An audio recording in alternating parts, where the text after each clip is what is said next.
The sun had barely crested the horizon when Yates Vance discovered a thin trail of smoke rising from the abandoned homestead at the edge of his family's sprawling ranch.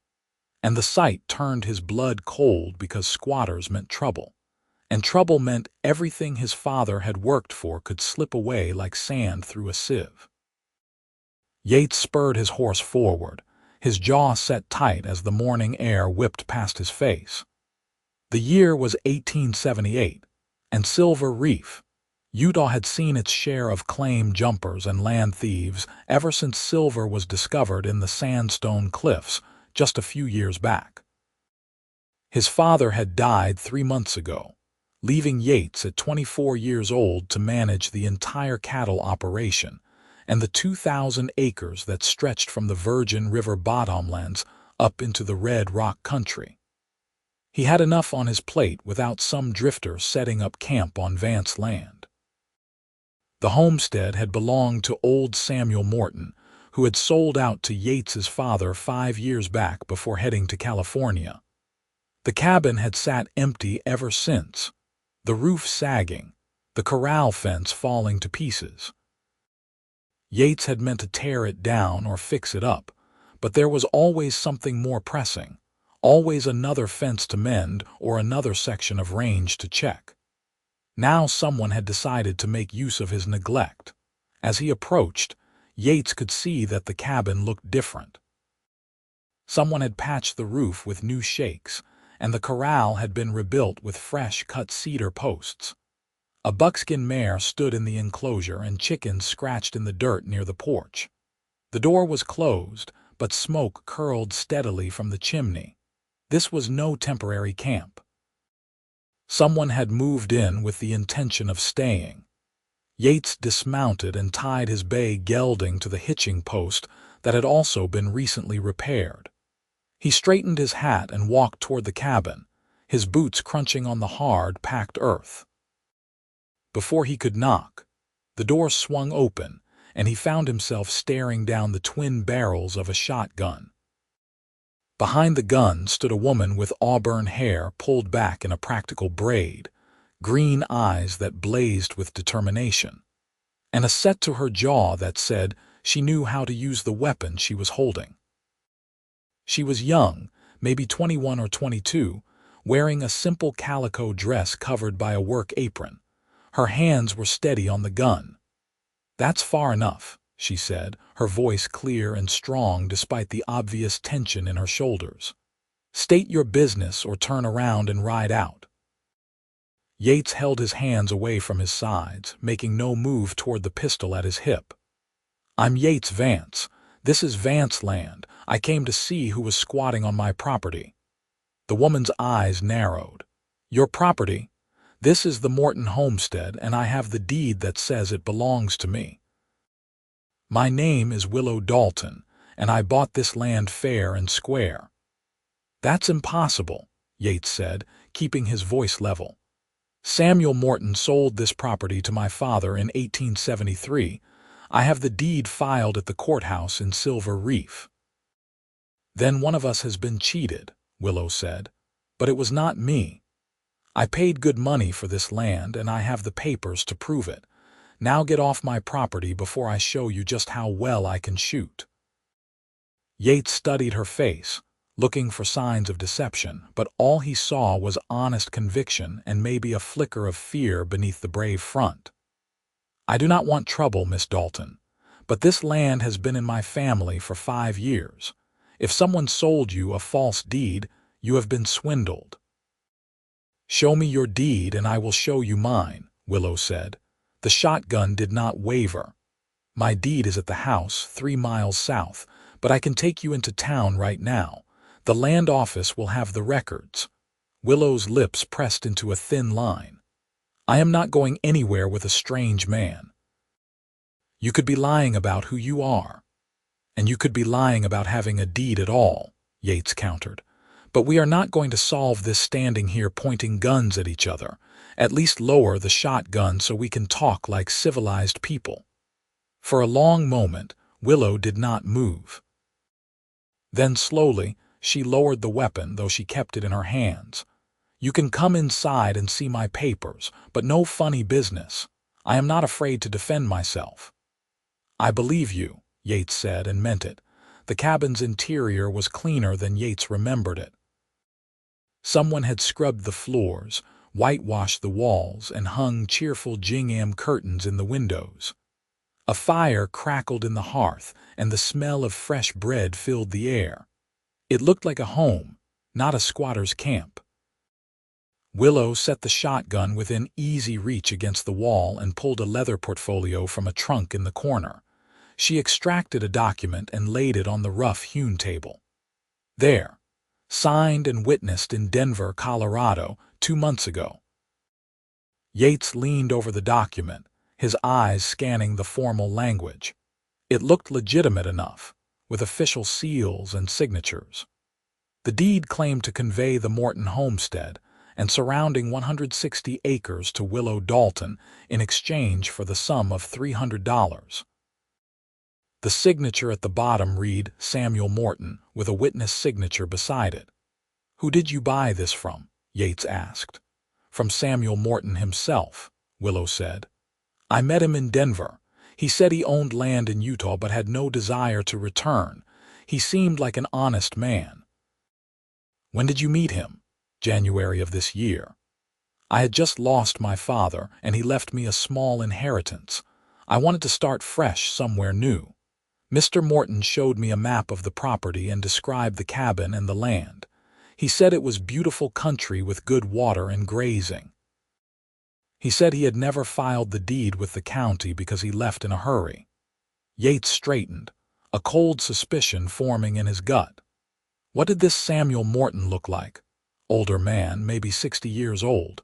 Gray hair, thick mustache. He wore a brown suit and carried a silver-topped cane. He had a scar on his left hand, between his thumb and finger. "The real Samuel Morton would be over 70 now," Yates said slowly. "And he died last year in Sacramento. I got a letter from his daughter. The man you met was an imposter." The color drained from Willow's face. She gripped the edge of the table. "That cannot be true. He had papers. He knew all about the property. Anyone could know about this place. The original homestead claim was public record. Whoever sold you this deed was a confidence man and a good one. I am sorry, Miss Dalton, but you have been cheated." Willow sank into one of the 2 chairs at the table. Her hands were shaking now. "I gave him everything I had. $300 was my whole inheritance, everything my father left me. I spent my last $20 getting here from Denver and buying supplies. I have nothing left." The despair in her voice hit Yates harder than he expected. He had come here angry, ready to run off a squatter, but Willow Dalton was not a claim jumper or a thief. She was a victim, just like he would have been if someone had stolen his family's land. Yates pulled out the other chair and sat down. "Tell me everything. How did you meet this man? What exactly did he say?" Willow took a shaky breath and began to speak. She told him about her father's death from pneumonia, about how she had been living in a boarding house in Denver, working as a seamstress to make ends meet. She told him about meeting the man who called himself Samuel Morton at the land office, how he had struck up a conversation and mentioned he was selling property in Utah. She had been intrigued, dreaming of a fresh start, of having her own land and independence. "He was so convincing," Willow said, her voice barely above a whisper. "He described the cabin, the creek, the red rocks. He said the land was free and clear, that he just wanted it to go to someone who would love it as he once had. He seemed kind." "Confidence men always do," Yates said. "That is how they work. I am truly sorry this happened to you." Willow looked up at him, tears glistening in her eyes but not falling. "So what happens now? Do you throw me off the land? I have nowhere else to go." Yates was quiet for a moment, thinking. The right thing to do, the legal thing, was to tell her to pack up and leave. This was Vance land, had been for 5 years, and he had every right to it. But looking at Willow, seeing the work she had put into the place, the hope she had invested in this fresh start. He could not bring himself to do it. Not right away. "How long have you been here?" he asked. 3 weeks. "I have been working every day to fix up the cabin and get the place in order. I planted a garden. I was going to get some cattle, start a small herd. Alone, I can do the work," Willow said, a spark of defiance returning to her eyes. "I am not afraid of hard work, I just need a chance." Yates made a decision that probably would have had his father turning in his grave, but it felt right. "Here is what I propose. You can stay here for now, until we figure this out. I need to ride into Silver Reef and check the records, make sure there is no confusion about the ownership. Maybe there is something we can do, some way to track down the man who cheated you." "Why would you help me?" Willow asked, suspicion and hope warring in her expression. "Because you are not a squatter, you are a victim of a crime. And because my father always said that the measure of a man is how he treats people when he does not have to be decent. I do not want to be the kind of man who throws a woman out on the road with nothing. But this is your land. It is. And you can rent it from me until we sort this mess out. You have no money, so you can pay me in labor. Help with the roundup next month. There is always work to be done on a ranch this size. Does that sound fair?" Willow searched his face, looking for the catch, the hidden motive. But Yates kept his expression open and honest. Finally, she nodded. "That sounds fair. Thank you, Mr. Vance. Call me Yates. If we are going to be neighbors, we might as well be friendly." A ghost of a smile touched Willow's lips. "All right, Yates, and you can call me Willow." "Deal," Yates said, standing and offering his hand. After a moment's hesitation, Willow took it. Her grip was firm and calloused from work, and Yates felt a strange jolt at the contact, something he could not quite name. "I should get back to the ranch," he said, reluctantly releasing her hand. "I will ride into town tomorrow and check the records. But in the meantime, if you need anything, the main house is 3 miles due south. You can see it from the top of the ridge behind the cabin. My mother and sister live there, and they will help you if you need it." "I can take care of myself," Willow said, but her tone was less sharp than before. "I do not doubt it, but the offer stands." As Yates rode back toward the main ranch, he could not stop thinking about Willow Dalton and her steady green eyes. She had spirit, that was certain, and courage to have come all this way alone to start a new life. It was a shame she had been cheated, but maybe, just maybe, something good could come of this mess. The next morning, Yates rode into Silver Reef with the sunrise. The town was bustling despite the early hour. Miners heading to their claims in the sandstone reefs, merchants opening their shops, and freight wagons rumbling down the main street. Silver Reef had exploded in population since the silver discovery, growing from a handful of tents to a proper town with stores, saloons, a newspaper, and even an opera house. The land office was a small building near the courthouse. Yates tied his horse and went inside, where he found the clerk, a thin man named Henderson, already at work behind a tall desk. "Morning, Yates," Henderson said, peering over his spectacles. "What brings you in?" "I need to see the deed for the old Morton homestead. The one my father bought back in '73. Henderson nodded and disappeared into the back room, returning a few minutes later with a large ledger and a folder of documents. He spread them on the desk. "Here it is. Deed filed on August 12, 1873. Samuel Morton sold 160 acres, including improvements, to James Vance for the sum of $500. All legal and proper." Yates examined the document. It was clearly genuine, filed and recorded with the county seal and everything in order.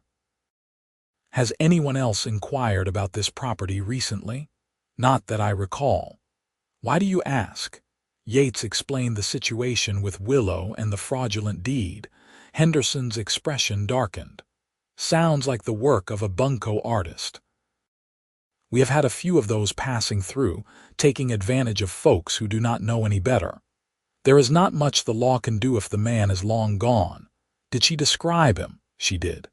Gray hair, brown suit, silver-topped cane, scar on his left hand. Henderson shook his head. Does not ring a bell, but I will ask around. Maybe someone else has run into him. In the meantime, you are well within your rights to evict her. I know, Yates said. But I am not going to. She was swindled and she has worked hard on the place. I told her she could stay and work off the rent. Henderson raised his eyebrows. That is mighty generous of you. Your father was a hard man about property rights. My father is dead, Yates said, more sharply than he intended. I make my own decisions now. No offense meant, Henderson said mildly, just observing. If there is anything else I can do to help, let me know. Yates spent the rest of the morning asking around town about the confidence man, but no one had heard of anyone matching that description. He stopped by the sheriff's office, but Sheriff Drummond had no leads either. By noon, Yates had to accept that the trail was cold. Whoever had cheated Willow was long gone, probably working the same scheme in another territory. He bought some supplies at the general store, including a sack of flour and a side of bacon. On impulse, he added a box of tea and a small bag of peppermint sticks. Then he headed back toward the ranch, taking the route that would bring him past the Morton homestead. Willow was outside when he arrived, hoeing her garden in the midday heat. She had tied a scarf over her hair and her face was flushed from exertion. When she saw him approach, she straightened and wiped her brow with the back of her hand. You came back, she said, surprise evident in her voice. I said I would check the records. I brought you some supplies, too. Thought you might be running low. Willow looked at the bundles tied to his saddle, and something complicated crossed her face. You did not have to do that. Consider it an advance on your wages, Yates said, dismounting. I checked at the land office. The deed to this property is properly filed and recorded in my family's name, dated 1873.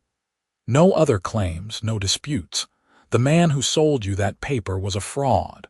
Willow's shoulders sagged slightly, though she must have expected this. So I really have nothing. You have a place to stay and work to do, Yates said, carrying the supplies to the porch. That is more than some folks have. And I am still asking around about the swindler. If he is still in the territory, maybe we can get your money back. Thank you, Willow said quietly. I know you do not have to help me. I appreciate it more than I can say. You are welcome. Now let me help you with that garden. That sun is brutal this time of day. I can manage, Willow protested, but Yates was already rolling up his sleeves. 2 people work faster than 1. Besides, I have been hoeing gardens since I could walk. My mother believes in everyone earning their keep. They worked side by side for the next hour, breaking up the hard clay soil and pulling weeds. Yates found himself sneaking glances at Willow when she was not looking. She worked with a determined efficiency, never complaining about the heat or the difficulty of the work. Her hands were already showing blisters from the unaccustomed labor, but she did not slow down.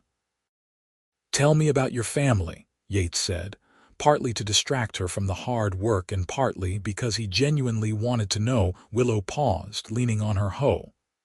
Not much to tell. My mother died when I was 10. It was just my father and me after that. He was a clerk in a law office in Chicago. When he got sick last year, I took care of him until the end. After he died, I did not want to stay in Chicago. Too many memories. I thought a fresh start out west would be good for me. And instead you got swindled. And instead I got swindled, Willow agreed with a rueful smile.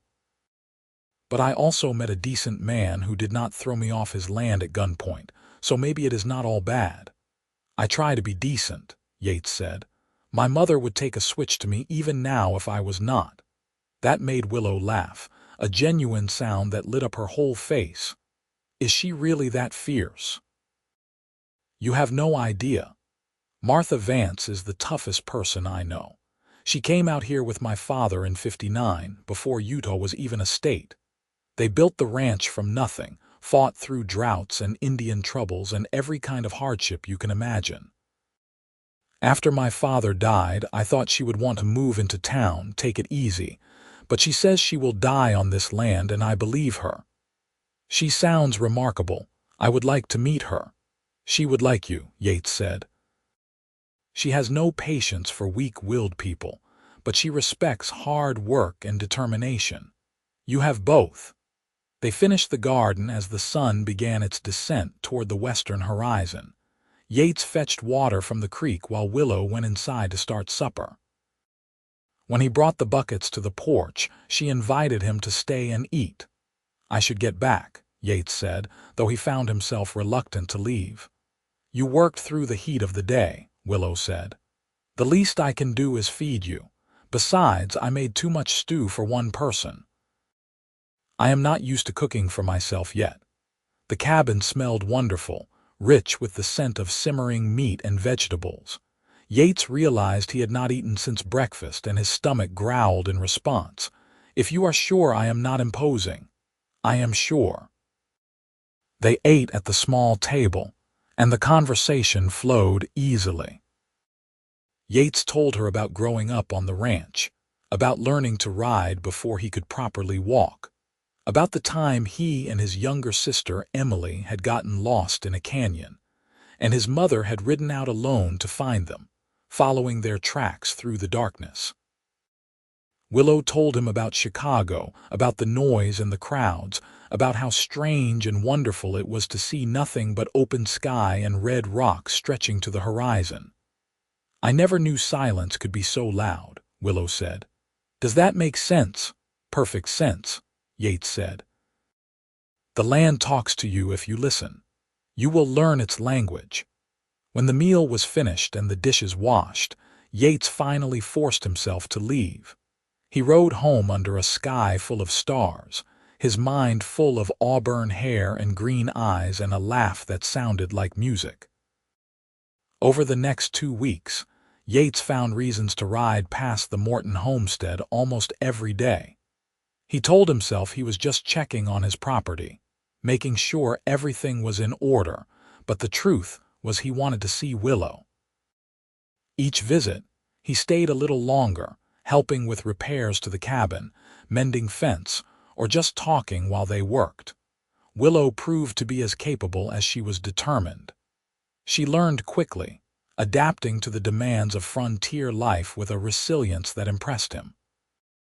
She could shoot the shotgun with deadly accuracy, as she demonstrated when a coyote got too close to her chickens. She could ride the buckskin mare with growing confidence, though she admitted she had never been on a horse before coming west. And she could work from dawn until dusk without complaint. But it was the quiet moments that Yates treasured most.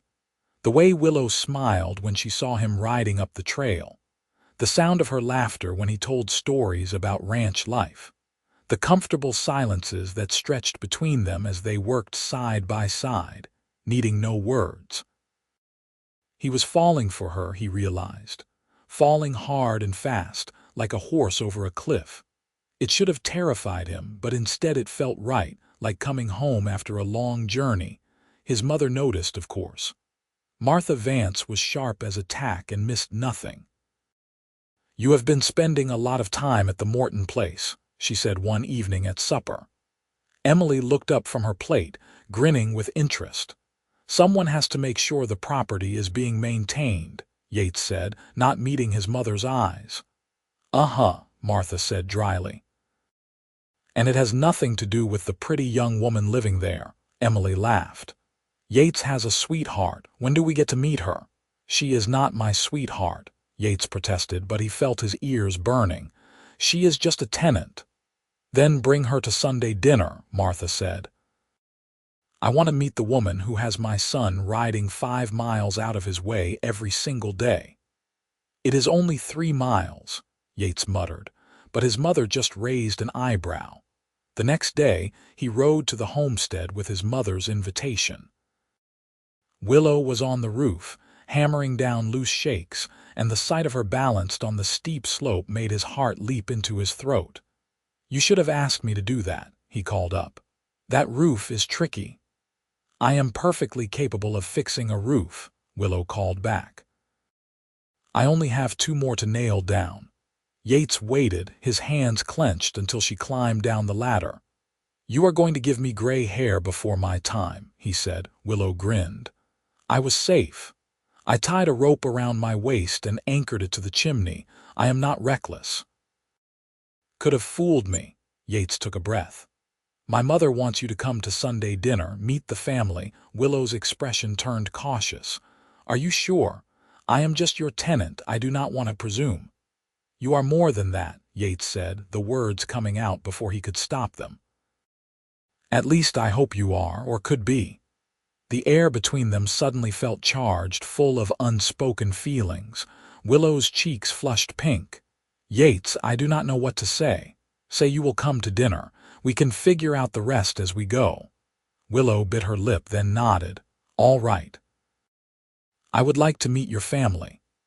Sunday dawned clear and bright, and Yates rode to the homestead to escort Willow to the ranch. She wore her best dress, a dark blue calico with white trim, and had braided her hair in a crown around her head. She looked beautiful and nervous. "They are going to love you," Yates assured her as they rode side by side along the trail. "How do you know?" "Because I do," Yates said simply. Willow looked at him, her eyes wide, but before she could respond, they crested the ridge and the ranch came into view. The main house was a sprawling structure of logs and stone, built to last and expanded over the years as the family grew. Corrals and barns spread out behind it, and cattle dotted the pastures as far as the eye could see. "This is all yours?" Willow asked, awed. "All ours," Yates corrected. "My father built it with my mother. My sister and I will inherit it someday, but it takes all of us to keep it running." Martha Vance met them at the door, wiping her hands on her apron. She was a handsome woman in her 50s, with gray-streaked brown hair and eyes that saw everything. She looked Willow up and down, not unkindly, and then nodded. "You must be Willow. I am Martha Vance. Come in, child. Dinner is almost ready." Emily bounced up, all energy and enthusiasm at 19 years old. She had her father's dark hair and her mother's sharp eyes. "I am so glad to finally meet you. Yates talks about you all the time." "Emily," Yates said warningly, but his sister just laughed. Dinner was a lively affair. Martha had prepared a feast of roasted chicken, mashed potatoes, fresh bread, and apple pie. Willow was quiet at first, but Emily's cheerful chatter drew her out, and soon they were talking like old friends. Martha asked pointed questions about Willow's background and her plans, but her tone was more curious than hostile. After dinner, while Emily and Willow cleared the table, Martha pulled Yates aside. "She is a good girl," Martha said. "Sturdy, sensible, not afraid of work. I like her." "I like her too," Yates admitted. "More than like, I think." Martha's eyes were knowing. "Your father courted me for 3 months before he proposed. Do not wait too long, Yates. Life is uncertain out here. If you have found something good, hold on to it." "It has only been a few weeks, Ma. I do not want to scare her off." "Trust me, that girl is not easily scared." "Just be honest with her. Tell her how you feel." That night, as Yates rode Willow back to the homestead, he thought about his mother's words. The moon was full, bathing the red rocks in silver light. They rode in silence for a while, the only sounds the creak of saddle leather and the soft footfalls of the horses. "Your family is wonderful," Willow said. "You are lucky to have them. I know. They liked you too. Emily already wants you to come back next week." "I would like that." Willow paused. "Yates, what are we doing? I mean, I am your tenant. You own the land I am living on. This is complicated." "It does not have to be," Yates said. He pulled his horse to a stop, and Willow did the same. "Willow, I know we have not known each other long, but I feel something when I am with you. Something I have never felt before. I ride out to see you every day because I cannot stay away. I think about you when I should be thinking about cattle and fences and water rights. You have turned my life upside down in the best possible way. Willow's eyes glistened in the moonlight. I feel it too. But Yates, I have nothing. No money, no land, no prospects. You deserve someone better. I deserve someone who makes me happy, Yates said. Someone who is brave and strong and beautiful, inside and out. Someone exactly like you. He dismounted and helped Willow down from her horse. They stood close together, the warm night air wrapping around them. Slowly, giving her every chance to pull away, Yates cupped her face in his hands and kissed her. Willow melted into him, her arms coming up to wrap around his neck, and the kiss deepened, full of promise and possibility. When they finally broke apart, both breathing hard, Willow rested her forehead against his chest. "What happens now?" she whispered. "Now we see where this goes," Yates said. "Together." The summer passed in a blur of work and stolen moments. Yates brought Willow to help with the ranch work, and she proved invaluable during the roundup, working alongside the cowhands without complaint. She learned to rope and brand, to cut cattle from the herd, to ride hard all day and still have energy to help cook dinner for the crew. The ranch hands, initially skeptical of a woman in their midst, came to respect her. She did not ask for special treatment and pulled her own weight. More than that, she had a way of making people feel comfortable, and her presence improved the mood of the whole operation. In the evenings, after the work was done, Yates would walk Willow back to the homestead, and they would sit on the porch watching the stars come out. They talked about everything and nothing, learning each other's dreams and fears. Willow told him she had always wanted children, a big family full of laughter and love. Yates told her he wanted to expand the ranch to build something that would last for generations. "I want to build it with you," he said one night, taking her hand. "Willow, I love you. I have loved you since the day you pointed that shotgun at me," Willow laughed, tears streaming down her face. "I love you too, Yates Vance. I came west looking for a fresh start and I found so much more."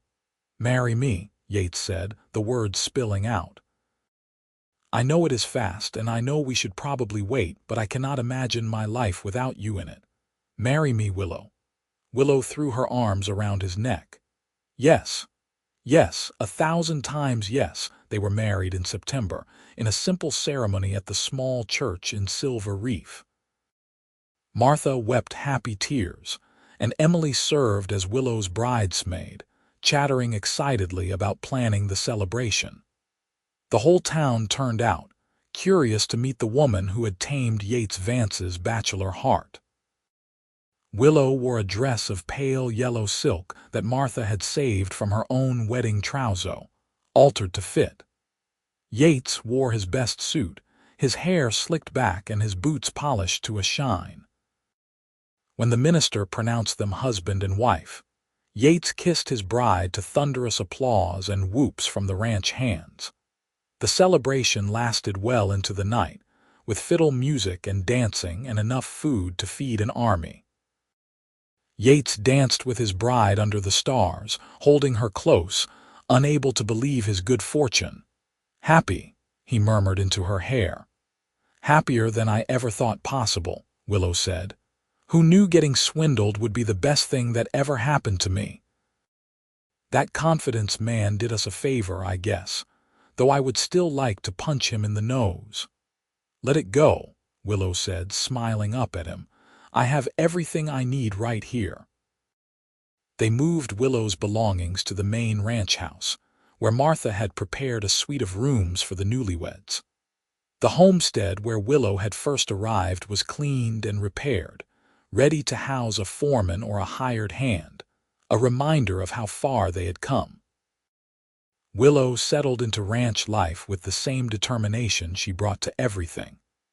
She worked alongside Martha, learning to manage the household, to preserve food for winter, to make soap and candles and all the thousand things necessary to keep a frontier ranch running. She also continued to work outside, helping with the cattle, riding fence, and proving herself an equal partner in every way. That first winter was harsh, with heavy snows that buried the rangeland and temperatures that plunged below zero. The ranch hands worked around the clock to keep the cattle alive, breaking ice on water holes and hauling hay to stranded animals.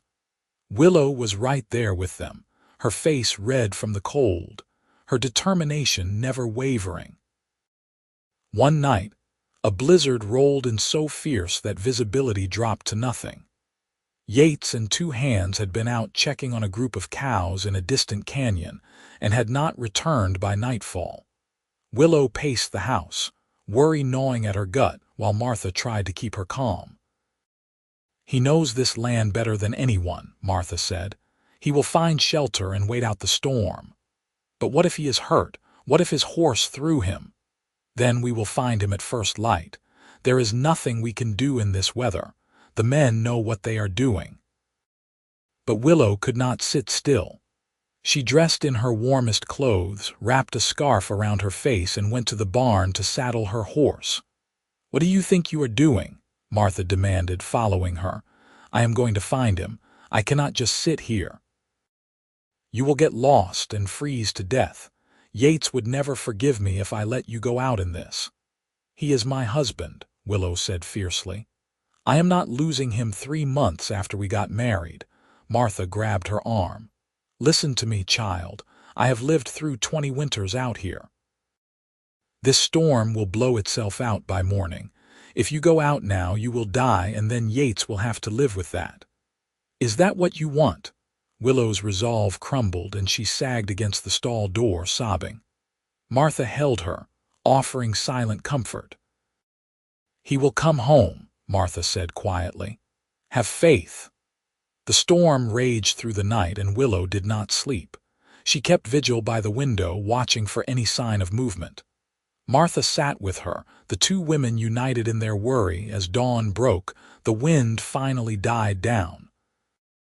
The world was buried under 3 feet of fresh snow, pristine and blinding in the early light. Willow was pulling on her coat, preparing to search, when she heard the sound of horses. She flew to the door and flung it open. There, riding up through the snow, were Yates and the two hands, looking exhausted but alive. Willow ran down the steps, not caring that the snow came up to her knees, and flung herself at Yates as he dismounted. "I was so worried," she sobbed into his chest. "I thought you were dead." "Takes more than a little snow to kill me," Yates said, but his voice was rough with emotion. He held her tight, his cold hands warming against her back. "I am sorry we scared you. We found shelter in a cave and waited it out. The horses knew the way home." "Do not ever do that to me again," Willow said, pulling back to glare at him through her tears.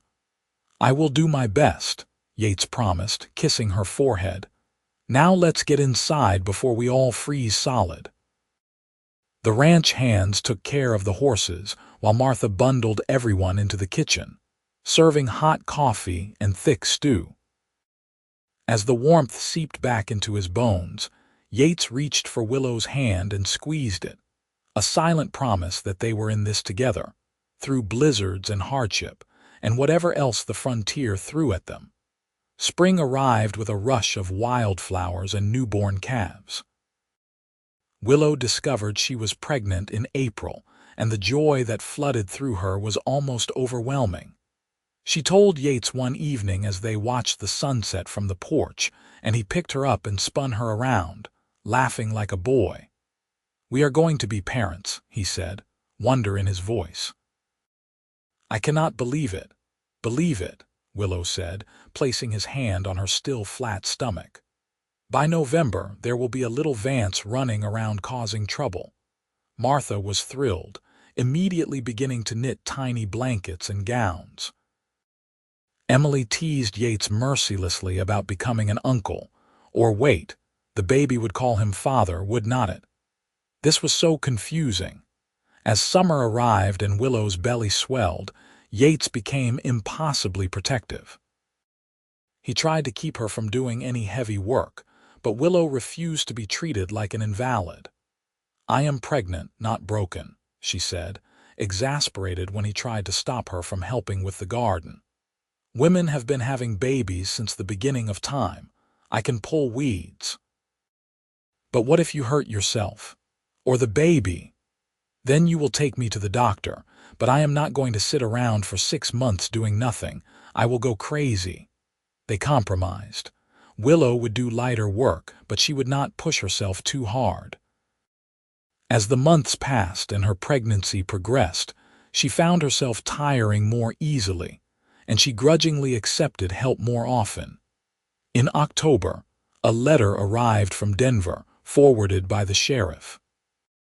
It was from a marshal who had arrested a confidence man matching the description of the fake Samuel Morton.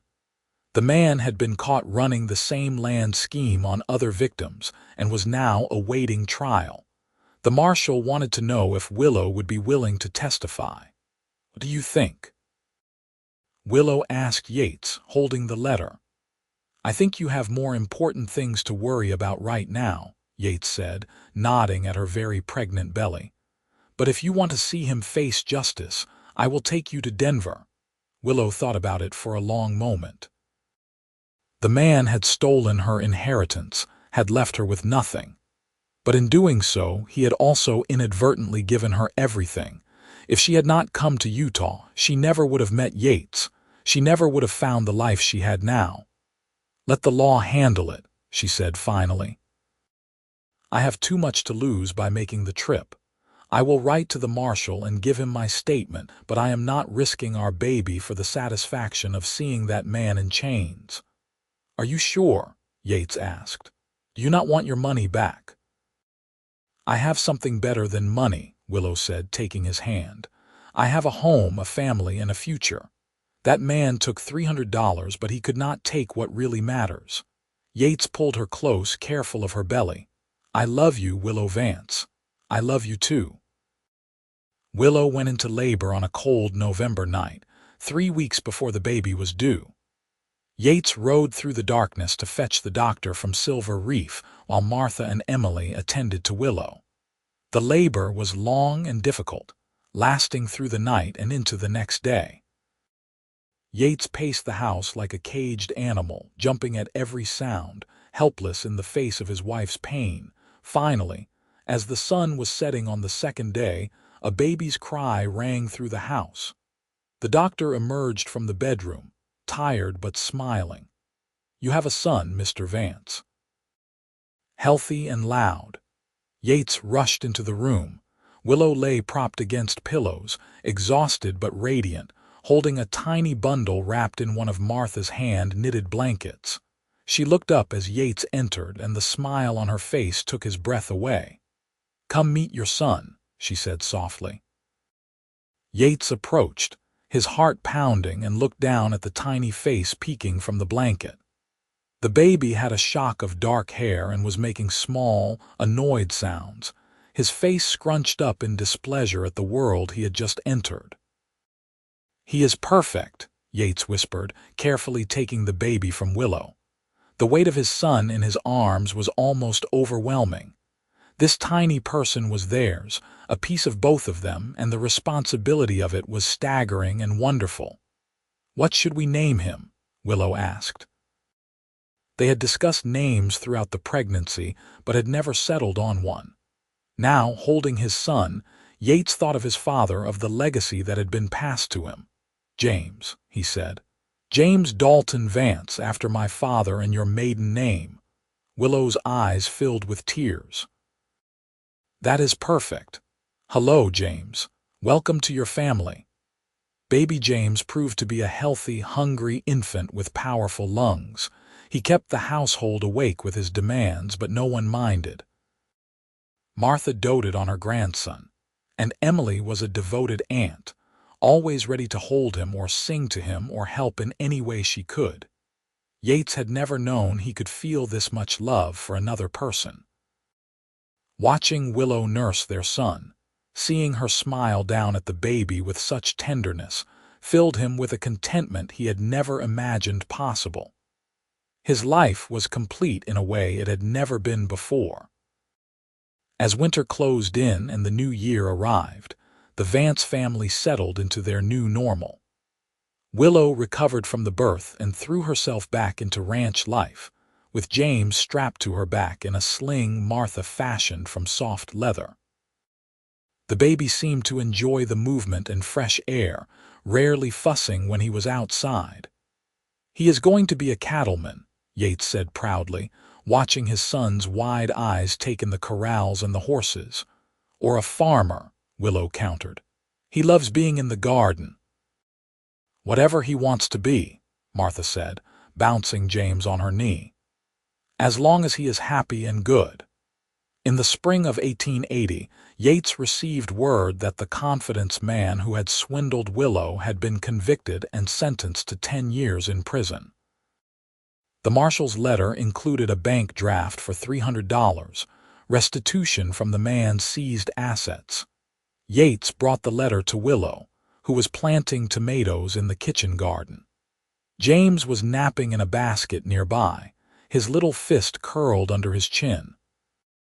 "Look at this," Yates said, handing her the letter. Willow read it, her eyes widening. "I cannot believe it. I never thought I would see that money again. What do you want to do with it?" Willow looked around at the ranch, at the house that was now her home, at her sleeping son, and at the man she loved. "I want to use it to build a schoolhouse in Silver Reef. Emily mentioned that the town needs one, that the children have to travel too far to the nearest school. Let's do something good with this money, something that will help the community." Yates smiled and kissed her. "That is a wonderful idea. We will talk to the town council." The schoolhouse was built that summer, a sturdy structure of red sandstone with large windows and a bell tower. Willow insisted on a plaque that read, "Built by the community of Silver Reef, 1880, with no mention of her donation. She did not want thanks. She wanted children to have the education she had been lucky enough to receive. The years rolled by in a rhythm of seasons. James grew into a sturdy toddler, then a curious boy who followed his father everywhere, learning the ways of the ranch.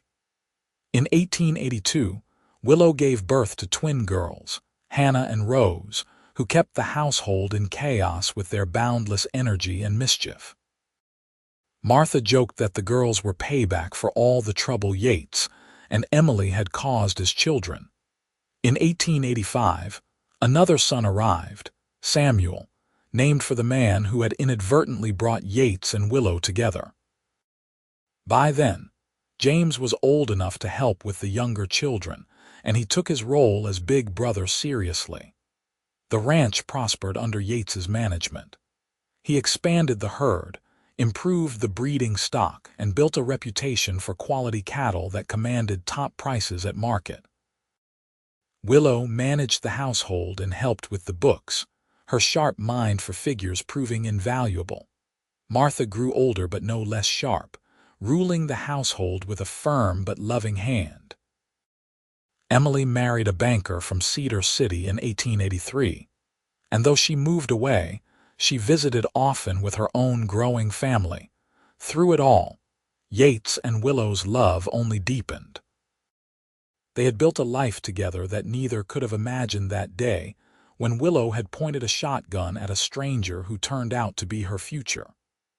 The hardships they faced, the droughts and harsh winters and the constant challenges of frontier life, only made them stronger. On their 10th wedding anniversary, Yates took Willow back to the old homestead where they had first met.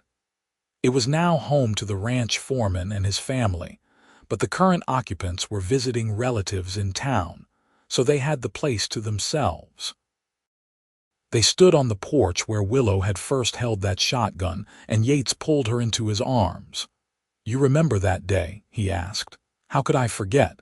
I was so scared and angry, I thought I had lost everything. And instead you found everything." "We found each other," Willow corrected. "I was lost and you helped me. You gave me a home and a family and more love than I ever dreamed possible." "You gave me the same," Yates said. "I was just going through the motions before you arrived. You made me see what life could be, what it should be." "You are my partner in every way, Willow. I could not have built any of this without you." They kissed as the sun set over the red rocks, painting the sky in shades of orange and purple. The life they had built together stretched out around them, solid and real and full of love. More years passed. The children grew up strong and healthy. James showed a talent for ranching and a good head for business, clearly ready to take over when the time came.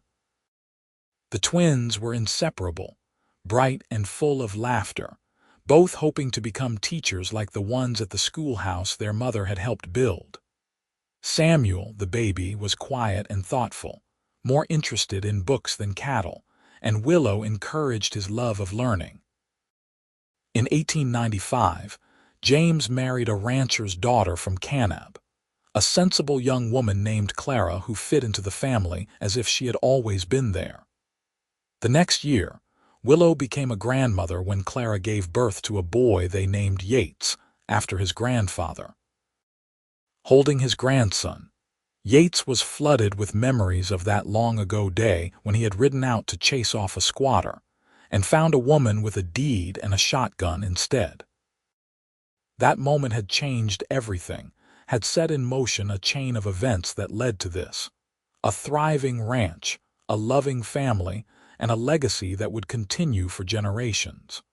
"What are you thinking about?" Willow asked, sitting beside him on the porch where they still watched the sunset most evenings. "About how lucky I am," Yates said. "About how one moment, one decision can change everything. If I had thrown you off the land that day, I would have lost the best thing that ever happened to me." "We were both lucky," Willow said, leaning her head on his shoulder. "I came west looking for land, and I found so much more. I found love and family and a place to belong. That confidence man thought he was cheating me, but really he gave me the greatest gift." "Do you ever wonder what your life would have been like if you had stayed in Denver?" "Never," Willow said firmly. "This is where I am meant to be, with you, with our family on this land. I have never regretted a single moment, even the hard ones." Yates squeezed her hand. "Neither have I." They sat in comfortable silence, watching the light fade from the sky. The ranch was quiet at this hour, the cattle settled for the night, the children grown and scattered to their own homes or busy with evening chores. It was just the two of them, as it had been from the beginning. Martha passed away peacefully in her sleep in 1897, at the age of 73.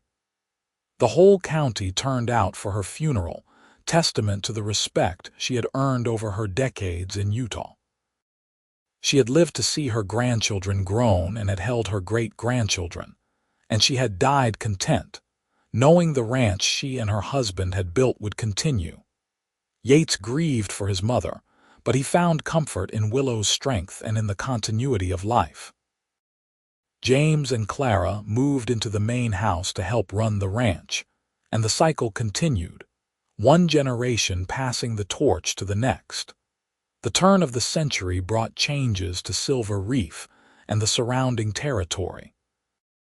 Utah had been granted statehood in 1896, and the silver mines were playing out, causing many miners to move on to other boom towns. But the ranches remained, solid and enduring, the backbone of the economy. Yates and Willow settled into their later years with grace. They still worked, though not as hard as they once had, content to let James handle the day-to-day management of the ranch. They spent their time with grandchildren, passing on stories and wisdom, making sure the family history was not forgotten. On a warm September evening in 1903, Yates and Willow celebrated their 25th wedding anniversary. The family gathered at the ranch for a huge celebration, with children and grandchildren filling every corner of the house. There was music and dancing and laughter, and when Yates stood to make a toast, the room fell silent. 25 years ago, he said, his voice strong despite his 69 years, I rode out to chase off a squatter and found the love of my life instead. Willow, you have been my partner, my best friend, and the mother of my children. You turned a house into a home and made every day an adventure. I thank God for the day you pointed that shotgun at me, because it was the beginning of the best years of my life. Willow stood and kissed him, tears streaming down her face, while the family cheered and applauded. And I thank God for a man who saw past the circumstances and gave me a chance. You could have thrown me off your land, but instead you gave me your heart. I love you, Yates Vance, today and always. As the party continued around them, Yates pulled Willow outside for a moment alone. They walked to the top of the ridge behind the house, where they could see the entire ranch spread out before them, bathed in moonlight. Look at what we built, Yates said softly. 2,000 acres of prime rangeland, a herd of 500 head, 4 children and more grandchildren than I can count. This is our legacy, Willow. This is what we leave behind. Not just the land and the cattle, Willow said, but the love. That is what really matters. Our children know how to love because we showed them. Our grandchildren will learn the same. That is the real legacy, Yates. Love that endures. They stood together under the stars. 2 people who had started as strangers and become inseparable. 2 lives woven together so tightly that it was impossible to imagine one without the other. The years had been good to them, full of hard work and joy, challenges and triumphs, and through it all they had faced everything together. The years continued to pass, each one a gift. Yates and Willow watched their grandchildren grow, some staying on the ranch, others seeking fortunes elsewhere. They welcomed new members into the family and mourned those who passed on. They lived to see their golden wedding anniversary in 1928, surrounded by children, grandchildren, and great-grandchildren, a testament to the love that had begun with a shotgun and a stubborn determination. In the summer of 1929, at the age of 95, Yates Vance passed away peacefully in his sleep, with Willow holding his hand. She was 73, and though her heart broke at losing him, she knew they had been blessed with more years together than most people ever got. They had built a life full of love and meaning, and she had no regrets.